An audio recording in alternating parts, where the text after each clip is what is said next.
Welcome to Phil and Dave's Excellent Adventures. Just Dave here. Today I'm talking about the movie Abigail. This is going to be a spoiler review, so if you haven't seen the movie yet and you are concerned about spoilers, I would suggest you go and watch the movie first before you watch this review. So Abigail is a vampire horror comedy film directed by Matt Bertinelli-Olpin and Tyler Gillett. I don't know. In the movie, a group of criminals kidnap the ballerina daughter of a powerful underworld figure and retreat to an isolated mansion unaware that they are locked inside with a vampire. So, as far as what I liked about the movie, overall the cast was great. I really liked Melissa Barrera as Joey. I know her mostly from the Scream movies. I think it's really all I've seen her in, but yeah, she was good in this. Dan Stevens is Frank. I love Dan Stevens. He's always good. As soon as I saw he was in this movie, I'm like, oh, I'm pretty much gonna watch every Dan Stevens movie. He was also in Kong X Godzilla, whatever it's called, playing a different type of character, but still a fun character. Alisha Weir as Abigail is standout. I mean, she is amazing in this. She's really good. It's one of those weird things where I think in real life she's 14 or something like that, and I might have been 12 or 13 when they filmed the movie, but like a weirdly haunting performance from such a young actor, where you're just like, whoa, this for a second I'm almost like, is she like one of those weird situations where like Kaylee Spaney from last week is like 25 but looks like she's 12 or something, but like no, she's just a young girl who somehow manages to kind of pull off a lot of the kind of gravitas of like an older actor. So she's great in this. I liked Catlett is Rickles. Kathryn Newton is Sammy. Kevin Durand is Peter. All fun. I know Kevin Durand, for whatever reason, I always think of him. He was the Blob in, I think, Wolverine Origins or whatever, X-Men Origins. Angus Cloud is Dean. Giancarlo Esposito was always great. And Matthew Good shows up at the end. Spoilers, as Abigail's dad. What's his name? Christophe Lazar, but really he's Count Dracula. Nosferatu. Yeah, good stuff. Overall, the cast is great. They're really fun characters. They're really well defined kind of character. You get like the one guy's kind of the leader guy. He's a jerk. The one girl's kind of a whatever. I don't know what Joey is, the junkie, but she's the smart one, I guess. She's the nice one. You got the dumb guy. You got the kid who thinks he's a rapper or whatever. Yeah, it's fun. They're fun little characters, and they're well defined. And I like the whole Rat Pack thing. The fact that they're like, oh, Frank Sinatra and Joey Bishop and all those guys. Like that was fun. He calls him Sammy, or like he calls him Rickles, like Don Rickles. Good stuff there. Cinematography in this by Aaron Morton. He did the Evil Dead remake back in 2013. He also worked in the Black Mirror TV show and that Black Mirror Bandersnatch movie. Done a lot of TV shows, Black Mirror, Orphan Black, Our Flag Means Death. Yeah, good stuff. It looked good. It was well shot. I like the music in this as well. It's by Brian Tyler. He does a bunch of stuff. He did the Mario Brothers movie recently. He's done a lot of the Fast and Furious movies. Did Rambo: Last Blood, and he did Ready or Not, which was the same directors as this movie. Soundtrack in this, there's some really cool songs in the soundtrack. There's one song that they play called "Burn My Tongue" by John Dawson. It's played in the trailer, I think, and it got a release as a single and everything. It's not bad. It's okay. It's not exactly like my cup of tea, but it's fine. It's okay. It's fine. It's not offensive. But they also use "Blood and Tears" by Danzig when Abigail is dancing around, and it's great. I really like that song. I like Danzig. Well, I like the Misfits. Danzig is okay, but still, it's always cool to hear it. And I'm like, hey, it's Glenn Danzig. Okay, I recognize that voice. So that was pretty funny. Like I said, Alisha Weir really stands out as just being really good. Apparently, she did a lot of her own stunts as well. Yeah, she's really impressive, and I think she also has a background in ballet and acrobatics and stuff, so they were able to, incorporate that into the movie even more than they initially wanted to. So that's really cool. I think I was really impressed with the stunt work. And so there's a lot of stunt work done, particularly by her and Joey, Melissa Barrera's character, where, I mean, even if it's not the actors and stuff, I assume it's not the actors getting thrown around like that. It is a stunt woman who has to do it. And it's always tough for stunt women because, usually a lot of times they have to wear like dresses or high heels, or they're wearing something, revealing like their midriff or something. So you can't really have like padding on and everything underneath your clothes, whereas a lot of guys can. So whenever I see really good stunt work, especially women out there who don't really get recognized enough for it, and for a long time it would just be men who would do it. But now there's a bigger push where, generally speaking, they always try to get women to do stunts for women. But yeah, anytime I see good stunt work like that, it's always appreciated, and I really liked it. The special effects throughout this are pretty good too.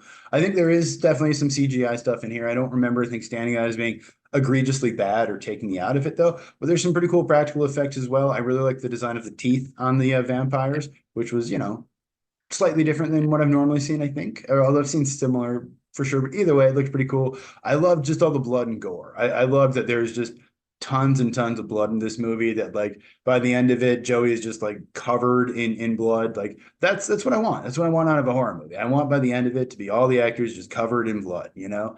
Because again, like you can't really fake that. I mean, you can CGI the blood, I guess, but there's something about the actually having like gallons and gallons of blood on set and pouring it all over your actors and all over your set that like I don't know. I think just the uncomfortable and angriness of the actor, of the actual human being who's sitting there, comes through a little bit more in the performance and stuff. So I really appreciate that. And I do like that there was some sort of twists, or maybe not twists, but stuff I didn't necessarily see coming. Again, total spoilers here, but like, yeah, I didn't necessarily see the what do you call it? Frank there deciding to turn into a vampire, or I didn't necessarily see the idea that Lambert was also a vampire. I mean, it was pretty obvious, I guess, but and then they do some kind of subversions of like the lore, and then but they also explain it. So then there's stuff where like they try to use like garlic on Abigail, and she doesn't really care about it. They try like a cross, she doesn't really care about it. They try to use the stakes, but they don't really work because they can't really use them. But then later they do show that staking someone through their heart does actually kill them, but I guess it has to be directly through the heart. And then yeah, they kind of explain the rules of like turning someone into a vampire and then controlling someone and how that kind of works. And it's done, I think, well enough that because I'm sitting there going like, wait a minute, hold on a second. Then why didn't he? Oh no, because okay, the zombies that you're controlling, or I'm sorry, the vampires that you're controlling, once the vampire who's controlling you dies, you turn back into a normal person. But the if yeah, it all basically made sense at the end of the day. Where I'm like, okay, I'm trying to like catch him in a mistake, but I'm like, no, I guess I think it all works out. Okay, I think we're pretty good. And yeah, there's some really good humor in here. There's a lot of just really funny moments where they set up stuff. Like when he goes to grab the book was funny. I actually really liked Angus Cloud's character Dean. He had some funny stuff too. Just in their interactions and the way they would talk to each other and everything. I really liked Dan Stevens as Frank because he says fuck like almost every single line he says it. At some point I'm watching this going like this movie, it's not that long, but I feel like it could be up there for movies with like the most uses of at least the F word, if not swears in general. As far as what I disliked about the movie, though, I did find the character of Dean really annoying at first. I actually kind of came around to him, and when he died, I felt bad. But when they first showed up, I was like, I don't like these kind of people in real life. I don't like to interact with like these white guys who act like they're ghetto. Just like it's not. I don't like it. It's very annoying to me. So I'm just like, yeah, I hate this guy. I hope he dies. But then actually, I kind of did start to like him because he was kind of funny, and I'm like, okay. And then I did feel bad when I found out at the end that the actual actor himself, passed away after making this. I'd heard something about him. He was on Euphoria, I think, but I didn't really watch that show. So yeah, he was actually pretty good in this, and I liked his character, even though I found him annoying at first. I think it was a good portrayal. Um, I also feel like Kathryn Newton Howard or Kathryn Newton, she just I don't know. She seems like, at least in the beginning of the movie, she's just like super stoked to be there. And I think that's her character. When in some ways it kind of just comes across to me, at least, as if she's just like the actor herself sitting on a set, like, I can't believe I'm making a horror movie. This is so much fun. And again, I think that's actually her character, so I think it's okay. But I don't know, there's a couple times where it took me out of it a little bit. But I will say at the end, when she turns into a vampire and she like does twist, it's great. Like she does a really good job. And she weirdly kind of looks like Miley Cyrus as a vampire to me. I don't know. But yeah, she did a really, really good job with the vampire stuff. But yeah, some of the earlier stuff, just one or two line ratings were a little like, I don't know if I believe that. Both Joey and Sammy, the two women in this movie, just have terrible haircuts. I mean, again, I'm a guy, I know nothing about fashion or haircuts, but like they both have these weird kind of 80s hairstyles where I'm like, is this movie set in the 80s? Is Frank wearing a members only jacket? I don't think so. No, they have cell phones and stuff, right? So yeah, and I know like this is a thing now. Women are, wearing their hair, and I know nothing about fashion. I said that before, but like, yeah, and Melissa Barrera frequently seems to have hairstyles that I don't find attractive, at least when I've looked up pictures of her. But like, yeah, I hated her hair in this, and I didn't like the other girl's hair either. I'm like, what's going on with this? Is this why are we what are we doing here?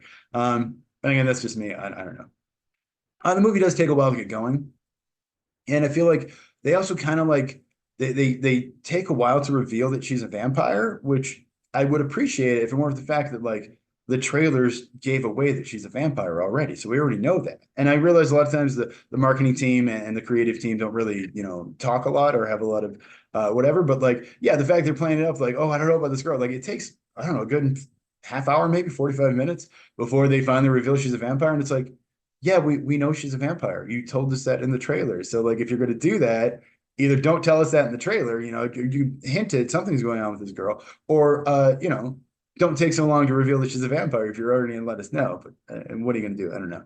Um, I also thought it was a little odd that Joey just immediately trusted Rickles. I guess because he was a Marine and she was in the Army. I was in the Army. If I met someone who was in the Marines, I wouldn't immediately be like, "Oh, I trust you. You were in the Marines."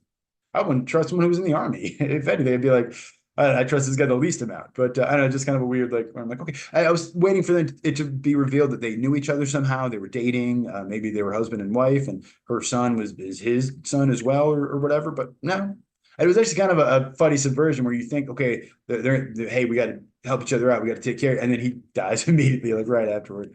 Pretty funny in a way, but yeah. Other than that, movie is directed by Matt Bertinelli-Olpin and Tyler Gillett. They did Ready or Not, Scream 5 and 6. Oh, it was just called Scream, I think, or whatever. And it was written by Gary Busick, who worked on the show Stand Against Evil, which I don't think I ever watched that show, but it looked interesting. He also worked on Ready or Not, Scream 5 and 6. And Stephen Shields, who worked on The Hole in the Ground, Zombie Bashers, The Republic of Telly. He's an Irish writer. That they brought on for this. The movie is actually filmed in Ireland as well. Budget on this is 28 million, so actually a bit high, I think. I guess I was expecting a little lower. Although the movie looks good and it looks like they spent the money well. But usually you do these kind of horror movies for really cheap. 28 million is still relatively cheap compared to whatever a Marvel movie or anything like that. But still, it's made 15.2 million so far though, so it'll probably be fine.